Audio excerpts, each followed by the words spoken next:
Hello and welcome to my channel. My name is Sandy and today I'm going to show you how I make my very own coleslaw at home, and this is done in less than 5 minutes.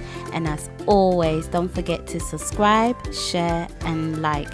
So what you will do is you will grate carrots and cabbage. You can either mix the red and the white cabbage together, absolutely your choice, but this time around I'm just mixing the white and carrots. Once you've mixed it together, you will add a tablespoon of vinegar, black pepper, sugar and mayo to the mix, and then you will mix it thoroughly together. It is absolutely your choice as well of the amount of mayo you will use. So if you feel like it's not enough, you can always add an extra mayo to it. And that is it. I hope you've enjoyed this video. If you have, don't forget to subscribe, share and like, and I will see you in my next video. Bye!